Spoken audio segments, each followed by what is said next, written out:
Hola, en este nuevo video que corresponde a la unidad 4 vamos a hablar de fuerzas intermoleculares. En el video anterior hablamos de unión química, diferentes tipos de unión y obviamente si hay una unión es que hay una fuerza. Esas fuerzas vimos que se presentan dentro de una molécula. Esas fuerzas se llaman intramoleculares. Intra quiere decir adentro.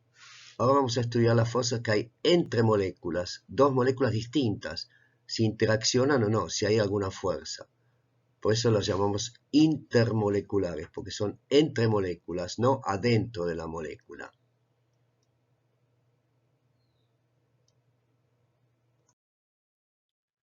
Aquí hacemos un repaso entre las estructuras de los gases, de los líquidos y de los sólidos, cómo están unidas las moléculas en los tres casos, y entonces cómo intervienen las fuerzas intermoleculares. En un gas, obviamente, las moléculas están muy alejadas entre sí, y hay muy poca interacción entre ellas. Las fuerzas intermoleculares prácticamente son nulas. En los líquidos, ya las moléculas están muy cerca unas de otras.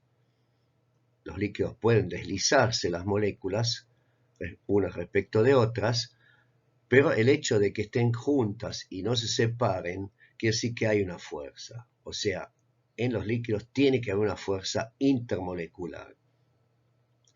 En los sólidos, las moléculas forman una estructura rígida, compacta, y la distancia entre moléculas es menor que en los líquidos y no tienen posibilidad de deslizarse. En general decimos que, tenemos en cuenta que hay tres movimientos posibles de traslación, de rotación y de vibración.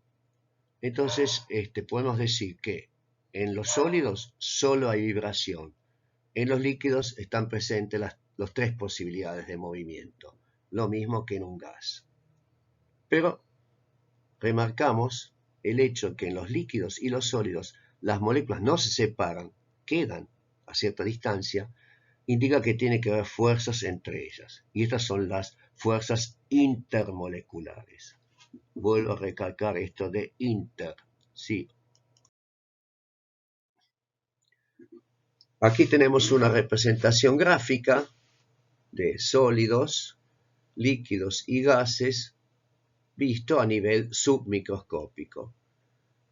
Tenemos el sólido, en general tiene forma cristalina, las moléculas están en posiciones fijas, lo único que pueden hacer es vibrar, la distancia entre moléculas es muy pequeña y ahora, si calentamos, podemos convertir el sólido en líquido, punto de fusión. Calentando a cierta temperatura pasa esto, las moléculas se separan un poquito, ya la disposición es bien desordenada, ven la comparación, y acá las moléculas se pueden mover libremente unas respecto de otras. Pueden vibrar, igual que en este caso, y pueden rotar también.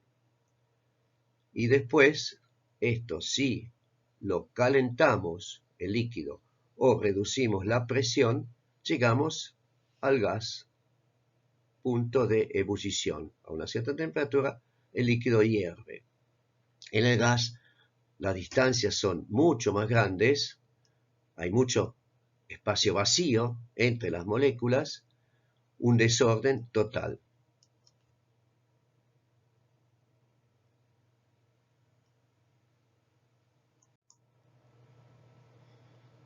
Podemos ver los procesos al revés, que del gas pasamos al líquido, digamos esta flecha, o enfriamos o comprimimos. y del líquido podemos pasar al sólido enfriando.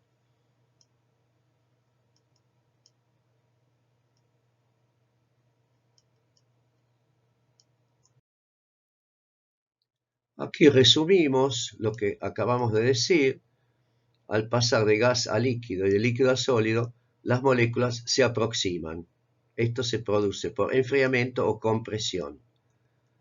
Y los procesos inversos, pasar de sólido a líquido o gas, implica separar las moléculas. Se logra por calentamiento o reducción de la presión. Pero, de nuevo, tenemos esta conclusión, que para que las moléculas estén cerca, se mantienen unidas, tiene que haber presente lo que llamamos las fuerzas intermoleculares, entre moléculas.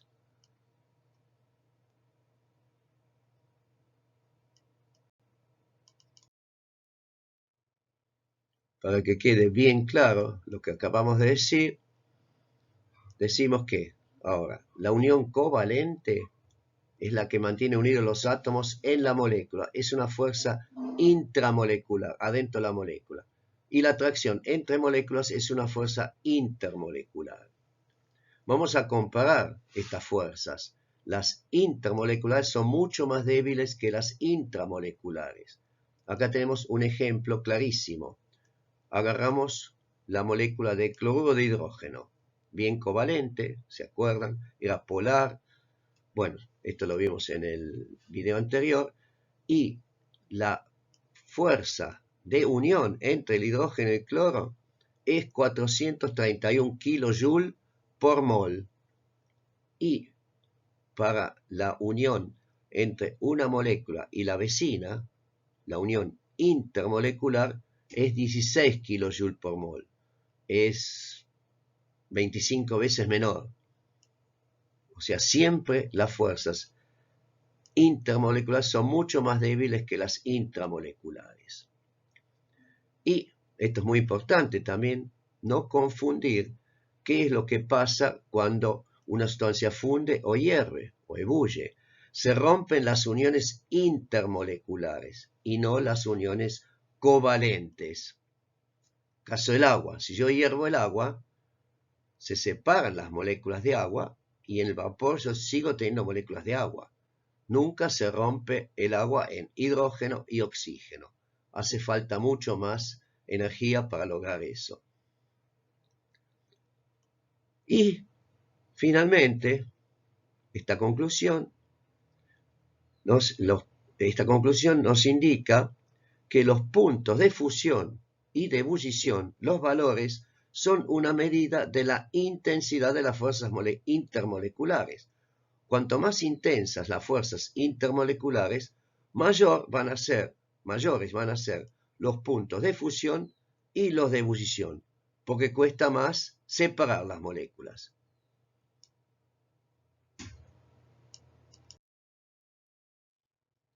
Aquí tenemos la molécula de clorhidrógeno.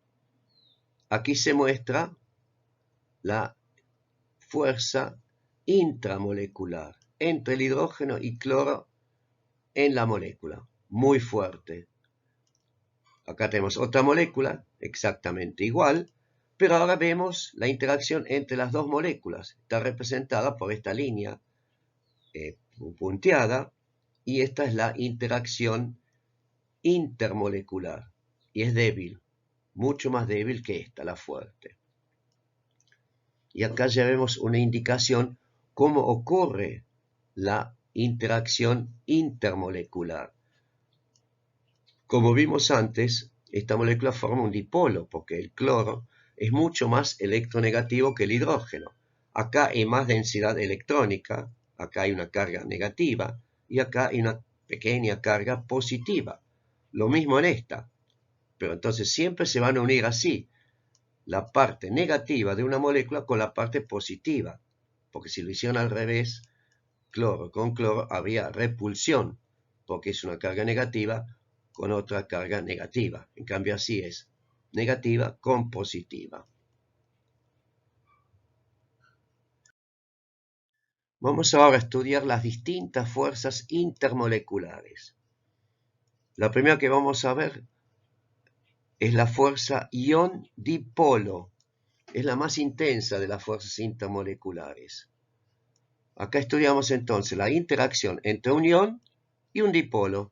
Por ejemplo, el agua. El agua es una molécula polar, forma un dipolo, tiene una carga negativa cerca donde está el oxígeno y una carga positiva al otro lado donde están los átomos de hidrógeno. Entonces, si metemos un catión, o sea, metemos una sal en agua, que se va a separar en cationes y en aniones. Si cerca del catión vamos a tener moléculas de agua y apuntando con la parte negativa hacia el catión para que haya atracción. Si fuera al revés, habría repulsión, no ocurre.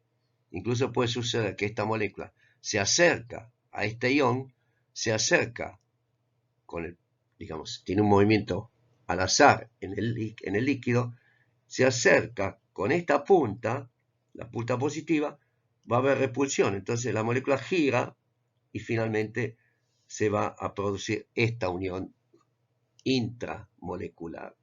Acá es más intrapartícula. Esta es molécula, pero esto no es molécula. Pero hablamos de fuerzas intramoleculares en general. Y acá pasa al revés. Tenemos el anión y las moléculas de agua lo rodean apuntando con las partes positivas hacia el anión. Vamos a estudiar ahora las fuerzas dipolo-dipolo. O sea, cuando las dos moléculas que interactúan son dipolos. Ya vimos un ejemplo con el cloruro de hidrógeno. ¿Y qué va a pasar? Que las fuerzas dipolo-dipolo van a depender de la carga de los polos. Cuanto más carga hay en los polos, mayor va a ser la fuerza.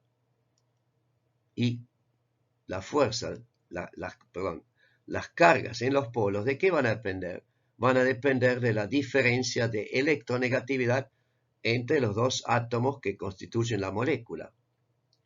Entonces, podemos decir que las fuerzas dipolo-dipolo aumentan al aumentar la polaridad.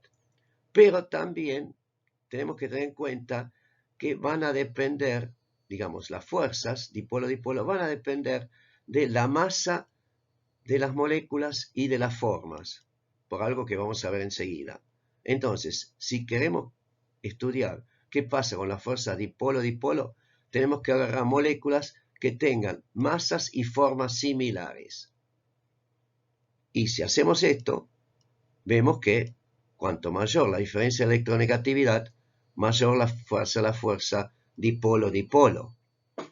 Y cuanto mayor la fuerza dipolo-dipolo, mayor va a ser en los puntos de fusión y también los puntos de ebullición. Siempre tomamos esto como referencia. Aquí vemos en forma gráfica cómo se unen moléculas polares, o sea, cómo se genera la fuerza dipolo-dipolo. Esto ya lo vimos en el caso del cloruro de hidrógeno. Acá esto puede ser cloruro de hidrógeno, pero cuando hay muchas moléculas, más o menos el ordenamiento va a ser así, de tal manera que siempre sea más corta la distancia positivo-negativo que positivo-positivo. Esta, digamos, para minimizar las repulsiones y maximizar las atracciones. Acá vemos varios ejemplos de cómo varían las fuerzas dipolo-dipolo con la polaridad y cómo está relacionado eso con el punto de ebullición.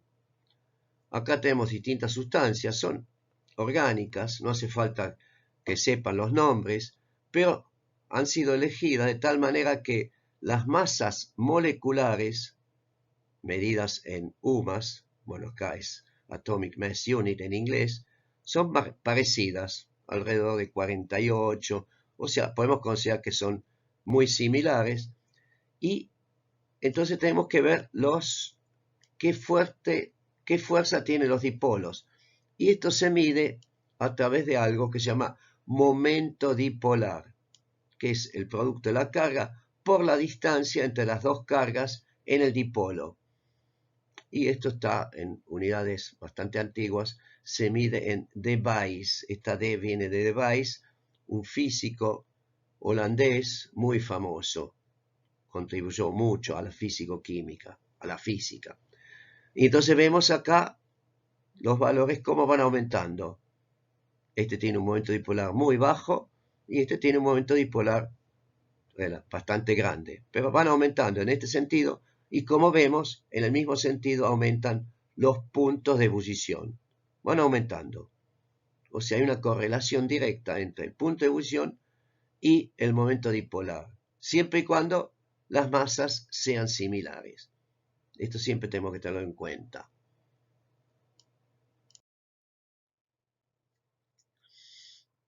Sabemos que toda molécula diatómica formada por dos átomos diferentes va a ser polar. Por lo tanto, tendrá una cierta polaridad que lo medimos a través de lo que llamamos el momento dipolar, que va a ser permanente.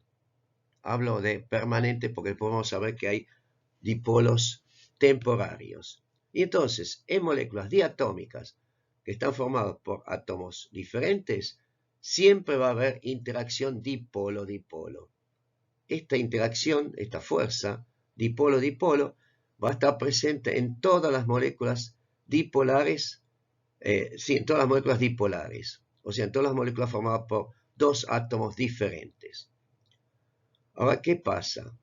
Tenemos moléculas que están formadas por dos átomos iguales, por lo tanto, no tienen polaridad. Su momento dipolar es cero. Y estos son moléculas como, por ejemplo, el hidrógeno.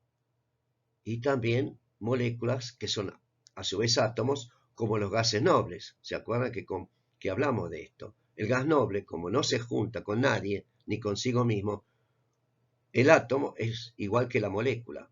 Y estos son no polares, obviamente. Entonces, no habrá interacciones dipolo-dipolo. O sea, no podemos explicar, en este caso, la formación del líquido y después del sólido a temperaturas más bajas, pensando en las interacciones dipolo-dipolo. Pero, sin embargo, a temperaturas suficientemente bajas, forman el líquido. Por lo tanto, hay una interacción. Y bueno, ¿cuál es esa interacción que mantiene unidas las moléculas? Esto es lo que vamos a ver ahora. Esas fuerzas se llaman fuerzas de dispersión o fuerzas de London. London no es la ciudad de Londres, sino que es un físico químico, creo que era inglés, pero su apellido es London y en honor a él se llaman estas fuerzas de dispersión, porque fue el primero en estudiarlas. Es la fuerza intermolecular más débil y ocurre cuando dos moléculas neutras, o sea, no tienen cargas, neutras desde el punto de vista carga, adyacentes pueden interactuar. Hay una fuerza. ¿Y qué es lo que pasa? El núcleo de un átomo, de una de las moléculas, atrae los electrones de la última capa del átomo de una molécula adyacente. Y entonces, por un instante, las nubes electrónicas se distorsionan y forman un dipolo instantáneo o temporario.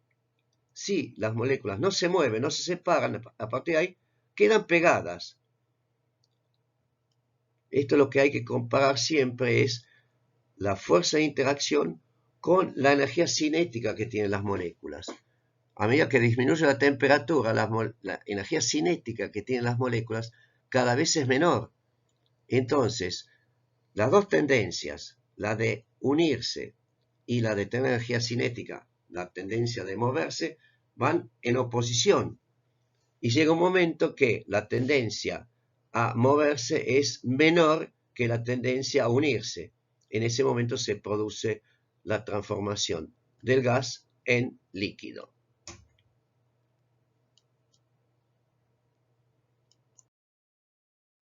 Aquí representamos lo que acabamos de decir. Tenemos un átomo de helio, bien esférico, tiene dos electrones, y se le acerca otro átomo de helio.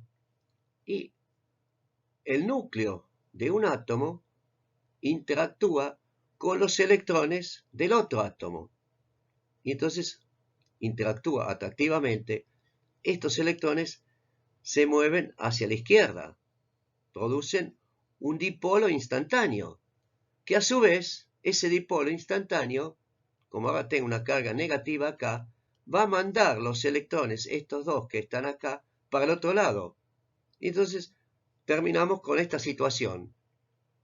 Un átomo de helio que tiene carga negativa acá y carga positiva acá.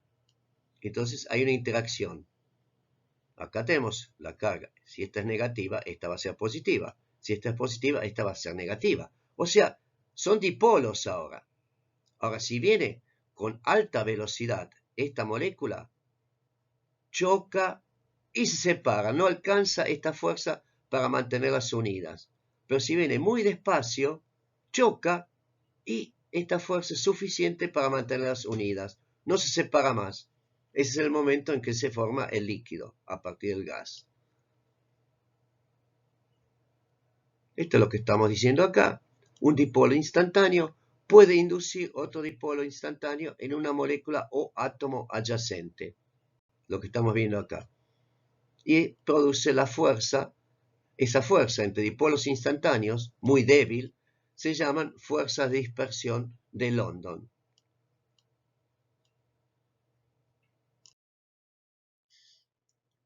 Esas fuerzas de dispersión van a depender de la polarizabilidad de la molécula que estamos considerando, que es la facilidad con que su nube electrónica puede ser deformada. ¿Y qué moléculas van a tener polarizabilidad más alta? La polarizabilidad ocurre con los electrones de la nube electrónica, pero los electrones que están más alejados del núcleo, o sea, que tienen menos interacción con su núcleo. Entonces, ¿de qué va a depender la polarizabilidad? Va a depender del número de electrones. Cuanto más grande sea la molécula, cuanto mayor sea el número de electrones, más fácil va a ser distorsionar la nube electrónica, porque tienen más electrones más alejados digamos, del núcleo, en la capa exterior, y entonces, si ocurre esto, más intenso va a ser el momento dipolar. ¿Y cómo relacionamos el número de electrones en una molécula? Directamente con la masa molecular. O sea, se observó, y se observa siempre, que las fuerzas de dispersión de London, estas fuerzas, aumentan al aumentar la masa molecular. Cuanto más electrones hay, más fácil va a ser distorsionar la nube electrónica, o sea, polarizar la molécula. Entonces, como una de las primeras conclusiones que tenemos acá, o otra de las conclusiones, es que las fuerzas de dispersión existen entre todas las moléculas, polares y no polares. En las polares se suma el efecto de la polaridad permanente con esta polaridad temporaria. Y otra cosa que tenemos que considerar es que las fuerzas de dispersión de London dependen de la forma de la molécula. Esto lo vamos a ver enseguida en la próxima diapositiva. Hay que considerar el área de contacto entre moléculas adyacentes. Cuanto mayor es el área de contacto, más intensa será la fuerza de dispersión, porque está más cerca, digamos, el núcleo de una de las moléculas está más cerca en muchas partes de la molécula con los electrones, las nubes electrónicas de la otra molécula. Y entonces podemos concluir que la fuerza de dispersión de London entre moléculas esféricas son menos intensas que las que se originan entre moléculas de forma alargada.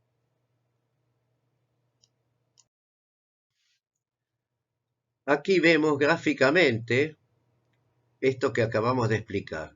Esta es una molécula alargada, tiene 5 átomos de carbono, 12 átomos de hidrógeno, las bolitas blancas son los átomos de hidrógeno, y entonces tenemos una molécula acá y la adyacente está acá. Entonces las interacciones, en este sentido, son bastante intensas. Acá los los núcleos de esta molécula van a distorsionar la capa electrónica de esta molécula. Entonces esta molécula va a estar distorsionada y va a tener una carga negativa por acá. Pero esa carga negativa, a su vez, va a distorsionar la nube electrónica de esta. Va a mandar los electrones más bien hacia el otro lado y esta entonces de este lado va a tener una carga positiva. Y esta produce la interacción. Pero entonces va a haber más interacción cuanto mayor la superficie de contacto.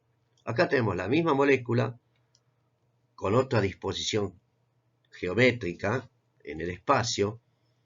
Esto es un tema que se llama la formación de isómeros. La misma fórmula, mismo número de carbonos, mismo número de hidrógenos, pero tiene una forma, en el espacio están dispuestos en forma distinta.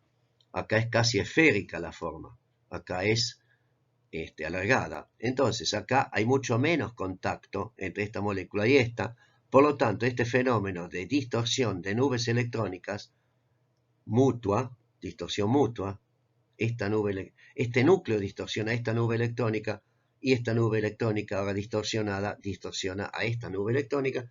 Eso es mucho menor. Por lo tanto, el punto de ebullición va a tener que ser menor comparado con esta. Y lo vemos acá. El punto de ebullición, boiling point, es 282,7 Kelvin y acá, donde la interacción es mayor, es 309.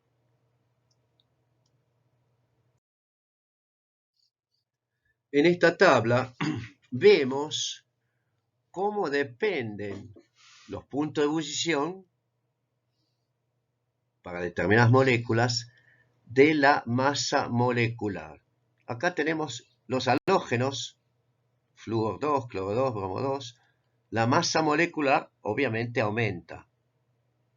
Digamos, bueno, obviamente, esto está en el mismo grupo, vamos bajando, y acá tenemos las masas moleculares, de 38 a 253.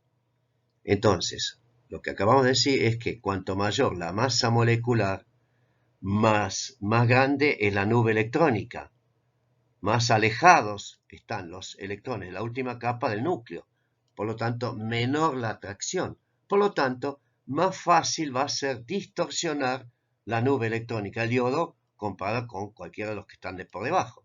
Por ejemplo, el flúor. Acá los electrones están más cerca, es más difícil distorsionar. Por lo tanto, el momento dipolar temporario, al ser la polarizabilidad menor, el momento dipolar temporario va a ser menor. Por lo tanto, la fuerza de interacción va a ser menor y por lo tanto el punto de ebullición va a ser menor. Fíjense cuánta la diferencia. 457 Kelvin contra 85 del flúor. Entonces, esto porque esto tiene muchísimo más electrones que este. Y esto lo vemos, está reflejado en la masa molar. Acá comparamos los gases nobles, cuyas moléculas son átomos, y va aumentando en este sentido la masa molar, masa atómica en este caso, pero que coinciden porque no forman moléculas. Entonces, la nube del xenón es mucho más deformable que la del helio.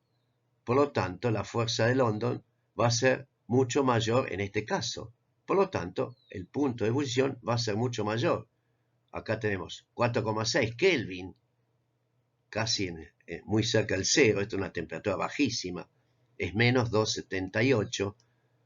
Esto lo vamos a ver después cuando estudiemos gases, la relación entre Kelvin y Celsius. Pero bueno, acá lo que nos interesa es que hay una diferencia muy grande y va aumentando paulatinamente. A medida que aumenta la masa molar, aumenta la polarizabilidad, aumenta la fuerza de London, por lo tanto aumenta el punto de ebullición.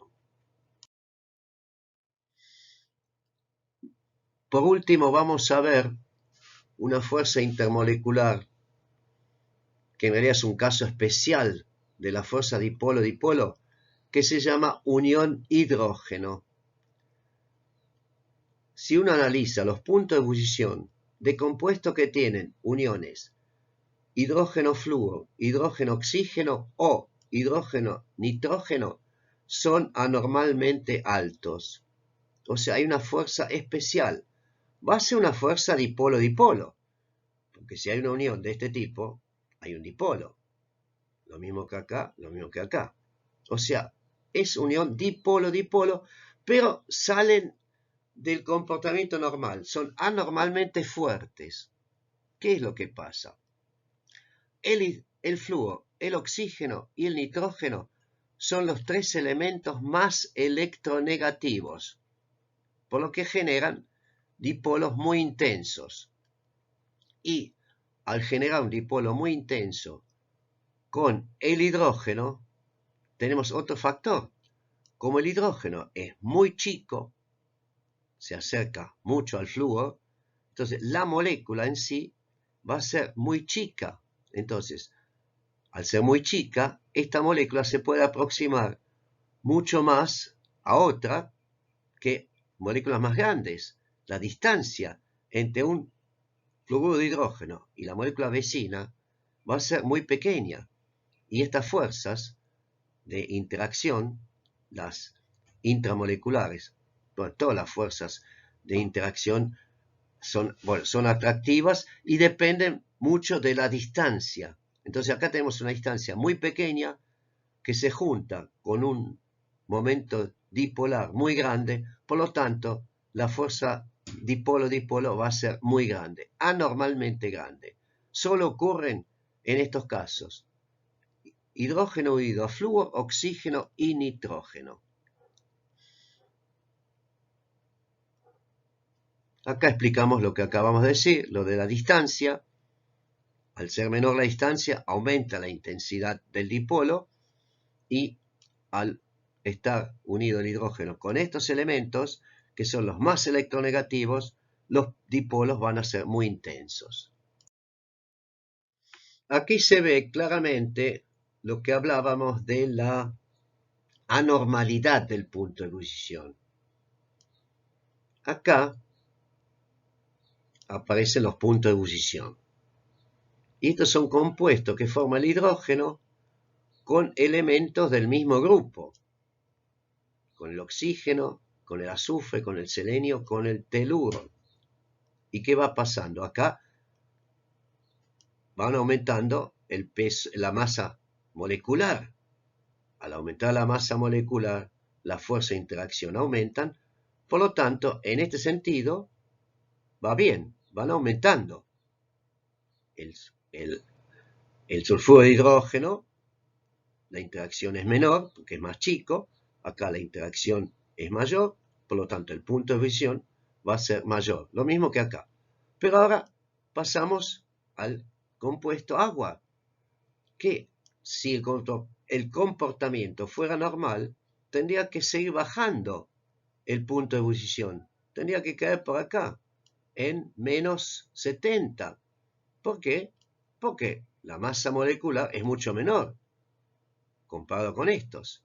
O sea, si siguiera el comportamiento normal, la recta o la curva esta tendría que seguir así, y el punto de ebullición tendría que estar por acá. Y sin embargo, está acá arriba, mucho más alto. O sea, esto es lo que llamamos el comportamiento anormal.